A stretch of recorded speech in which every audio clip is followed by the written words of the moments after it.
I think that peace researchers is everyone. So no one can escape peace research as well. During the 2 days, most of the papers were focused on, more or less, on migration and especially on an advocacy attitude toward one aspect or another. How could have been otherwise if we are to be considered ourselves as peace researcher or dealing with peace? Peace among people, peace among states, peace, global peace, but also peace of mind.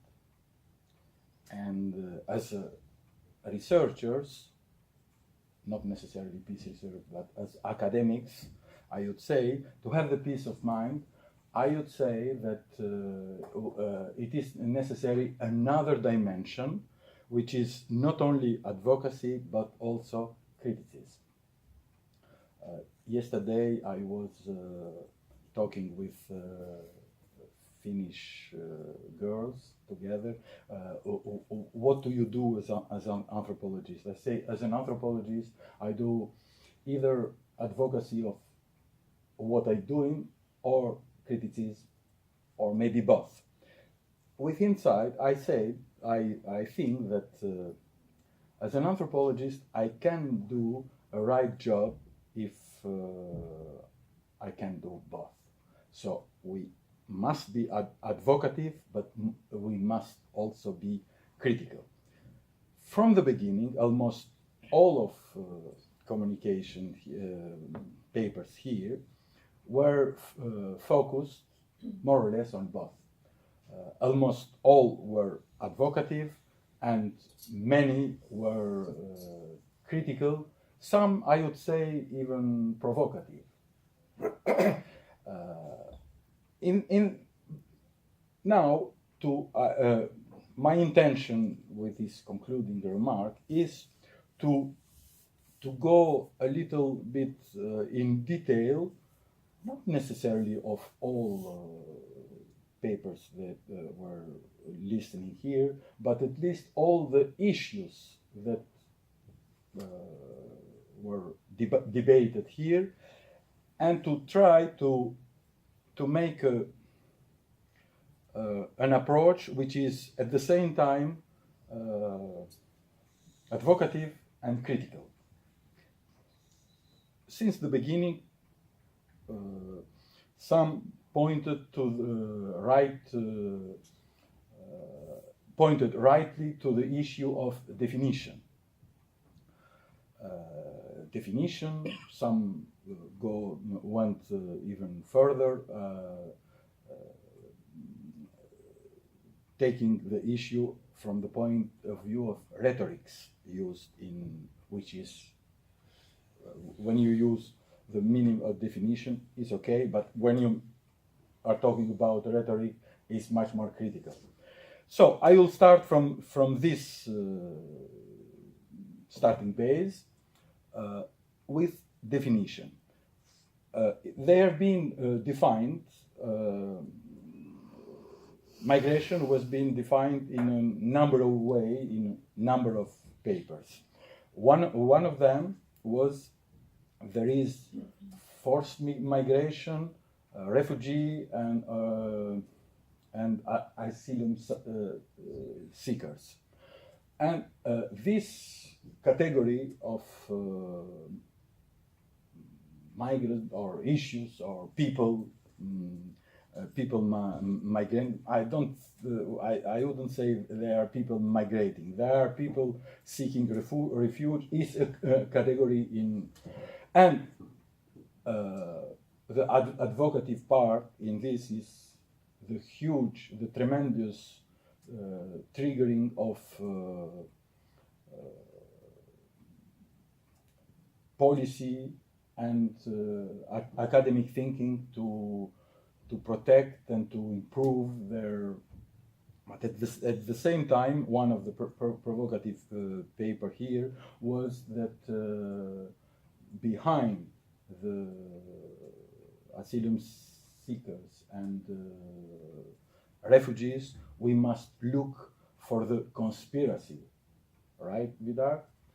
Not necessarily conspiracy theory, but the real conspiracy, or maybe, let's put it like that, the power game of the great power which create this situation for people either to seek asylum or to seek refuge, which is more or less the same thing for me.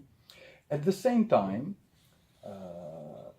somebody, I think that it was the one, Anita, the Finnish colleague, that pointed to critical humanitarianism. This category of people we are dealing with triggered a huge movement of humanitarianism, which is advocating what all the peace researchers and people dealing with refugee and asylum seekers are doing. At the same time, and I will be referring here to some scholarship which is mostly Italian, by the name of Antonio Negri and Giorgio Agamben, who consider the fact that this conspiracy triggering refugees and asylum seekers also triggered humanitarianist power, which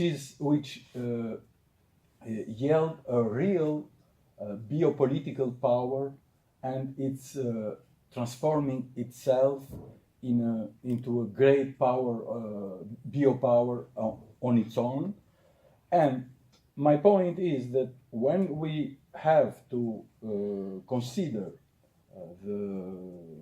or to study from a peace perspective the situation, and we have a number of paper evidence of the situation of refugee camps and so on, we have also to consider the dark side of the humanitarianism.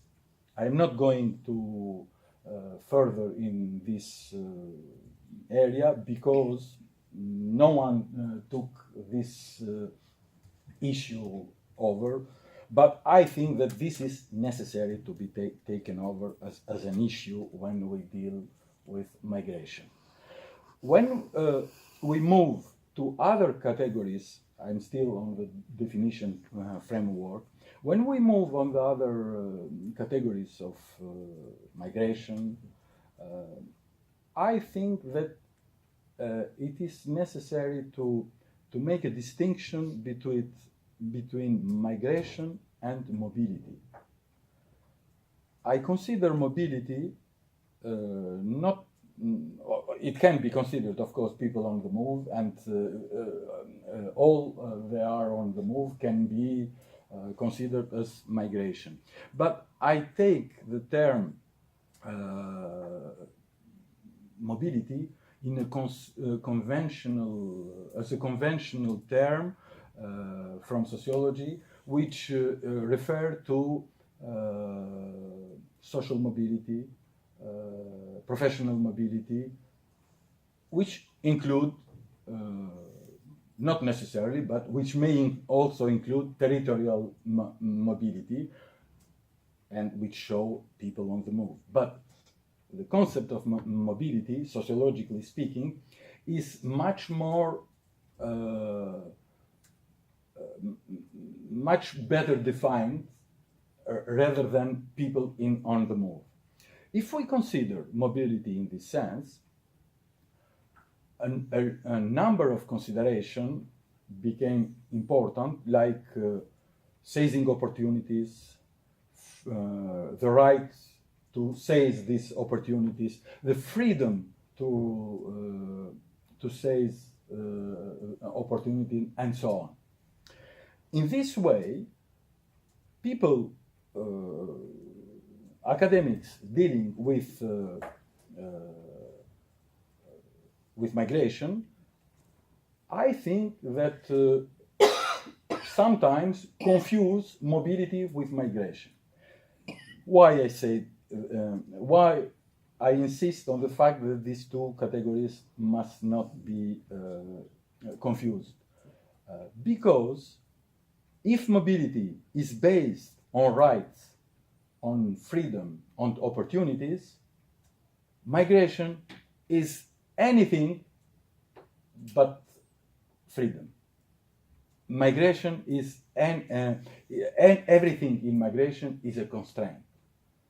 And when we say forced migration, I think that we do not intend this only asylum seekers and refugees, but forced migration is everything which is not mobility. Yes. In this sense, I think, from a critical perspective, is not the right way to point to or to insist on the rights, on freedom of migrants to do whatever they want. And I am not talking now about asylum seekers, refugees, but economic migrant, regular migrant, irregular migrant, undocumented migrant, and so on. They are not free to choose what they are doing. So, when we deal with this issue, I think we should be careful to use concept of freedom, justice, and so on, because there is no freedom, there is no justice in this issue. This is important in way of how we deal and how we protect, because we do not protect their freedom. They don't have freedom. They don't. We do not make them justice, because their situation is not about justice. It is about constraint. A new concept, sociological concept of mobility, which is social, professional, and territorial mobility. What I introduced a new concept from sociology, which show that which I consider the discourse is taken, the discourse of human rights protections, fundamental freedom, social justice, and so on, is taken actually from this sociological concept and not for your definitions in plural. That was my point. It is not your fault, not mine. But I pointed to this issue as an issue to be considered. This is important to take into account. One of the constraints that was debated is the issue of brain drain, the issue of human resources going from one country to another, and another issue of constraint is the discrepancy between the level of education and the level of employment of this migrant, which pointed a number of colleagues, especially I have in mind the biopolitical economy of needs in the nurse exchange, that sometimes is considered to be the responsibility of the states. Sometimes this responsibility seems to be diffused into the responsibility of the market, and so on. In this issue, Hendrik, for example, pointed to modern slavery, which is more than constraint, that I would say. When we deal with this migration issue, what to do about the regular migrant? What is the regular migrant? The regular migrant is, as far as I understand it, is who fit to the rules of the country who is in. Who fit on the rule? Because so this is another constraint. He must fit in the rule, in the criteria to be considered, to consider for them some rights. Now, how the rules to consider migrant regular are made? I don't think that the rules to consider a regular migrant are made in the interest of the migrants. They are always made in the interest of the states, of the country, in the interest of those who don't care about the migrant, who want to control them and to push them away, with some exception. I would say Germany this year regulated its legislation to provide for some migrants that are good for Germany. And in the Southeast Europe, as we know, everybody is learning German and taking courses on healthcare, because that's what Germany needs. This reminds me of the modern slavery, or the slave auction, I would say. So what is a regular migrant? Is it a slave, or it is not? Slavery is considered as a crime against humanity. Is the regularization of migrant a crime against humanity?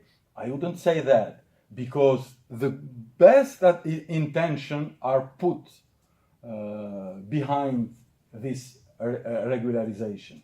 But the unintended outcome is the deprivation of people from their opportunities in their own country or whatever, because the opportunity of mobility I left aside. I am not talking about mobility opportunities. I am talking about migration constraint.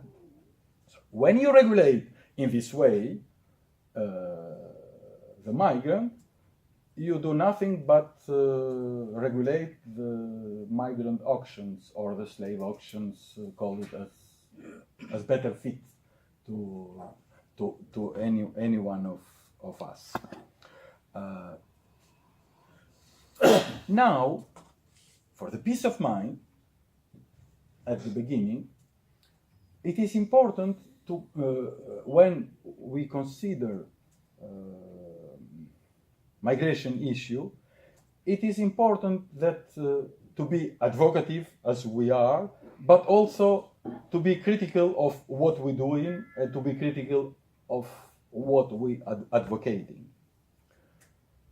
With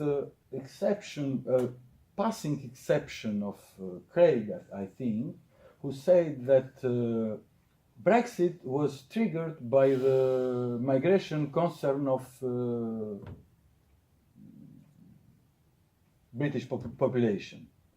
And this was said in passing, and that I think that it is important to consider the concerns of the host population. Because if we don't take into consider that, we open the door to populism and to everything that we don't want it. Why? Usually the issue of host concern are evacuated. Normally this is done through statistics. If we put the whole population of France or Italy or Germany or whatever, of Europe, we see that the migrants are statistically irrelevant. And this is an enough argument to discard the issue. The problem, sociologically speaking, things may not be really relevant, but if they are real in their consequences, they became more than real. I quote Thomas and Snaniecki here, known from the sociology 100 years ago. So, what is important? It is not statistic. We are two people, we share one chicken, and each of us has half of the chicken. But if one eat all the chicken, statistically speaking, both we ate half of the chicken. This doesn't work like that. The problem with host population concern is real in their consequences. And this is better shown through the stereotyping process. This is also better, which you pointed out, this is also better shown with the increasing of populism, which manipulate this concern for political reasons, like everything is manipulable in this area. So, as a peace researcher, just that, we need to take into account in our analysis host population concerns. And we cannot discard this concern as something odd or something we don't like to because, as Eva pointed out, we should take seriously, peace researchers should take seriously human rights development of social inclusive society and the value upon which Europe is built. If we ignore this concern, we destroy the inclusive society. Inclusive society is not only about accommodating migrants, but accommodating each of us. This is inclusive society. If we accommodate migrants and we fight to advocate this issue, we open the door to populism. So, peace research must take into consideration the whole picture. Probably I take another with because I have been intrigued by the Yazidi paper, which I also ask a question about what is the specificity of Yazidi, but I didn't get an answer. As far as I know, the Yazidis, from the religious point of view, their religion is something which is based on the dualistic principles. And this kind of religion, like Manichaeism, Zoroastrianism, and so the ancient, well-known dualistic religion of the ancient past, this kind of religion, it's accommodate themselves with subversion, with revolutionary agendas, because this kind of and also with justifying the not justifying the persecution, but finding the religious tools to resist persecution and so on. And it is too easy from this framework to adopt new ideas of freedom, human rights, and so on. But this does not mean that in the Yazidi or these kind of people have the same concept, and they share the same concept of human right, freedom, and so on. This only means, to my understanding at least, that these kind of discourses are adapted to fit the situation better. Which brings me to the last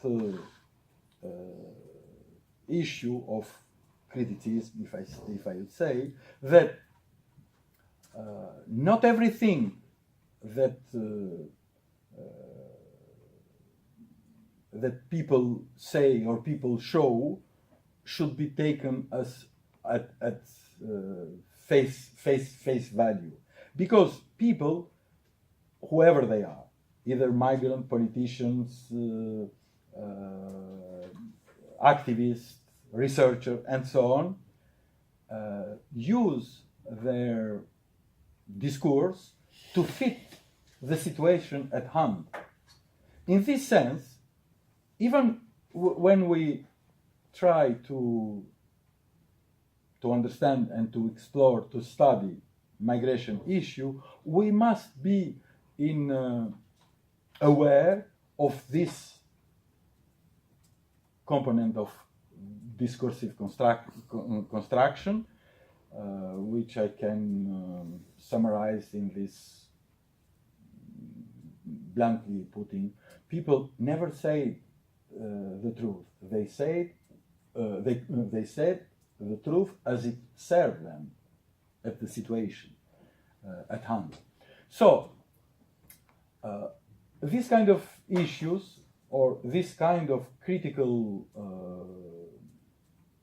approach, must be taken into account in all migration studies, but not one after the other. All must be taken into account, all of a piece, in a holistic way. Otherwise, we miss the picture. If I succeeded in this difficult job, I am grateful to you that give me this opportunity to make it. Thank you. Of the member of the inclusive society when they receive someone. You mean that the concern can include also exclusion? I mean, the concern of an inclusive society that want to exclude someone continue to be an inclusive society? I didn't say that. No, yeah. Well, this is the reason I ask you. People normally, they don't have concept of inclusive or exclusive society. People are just afraid from migrants. This must be taken into account. At the same level of importance as the needs of the migrant are taken into account. So regulate the inclusion. Sorry? The concern of the inclusive society Yeah. will be regulate the inclusion. Give some regulation to or conditions. I am not giving solution. Mm-hmm. I am just making some suggestions. Okay. No, because I don't know the solution. I would like to know. Yeah. I think I've got an idea what you mean. Okay. I'm just thinking about the situation in Germany, for example. In the east, we have hardly any migrants, whereas in the west, we have quite a lot of them. In the west, they are better integrated than in the east. Now, I think if you want to make it easier for the locals, for Germans, for the receiving society, you have to kind of listen to their fears, their perceptions of the new people, and to kind of adapt to that and to help them to get along with the situation. I think that is what you mean. So it's not just the newcomers have to learn how to be good Germans, but the Germans have to learn that it is okay to eat different food, maybe to dress differently, to speak a different language. So it is Yeah. like a give and take. That is one way of doing things. But there is also not another way of doing things, but another reality. People don't want, for example, in the East Germany, they don't want migrants. Or in the East European countries, they don't want to share the part of migration. Chicken. Okay. Now, what's going on?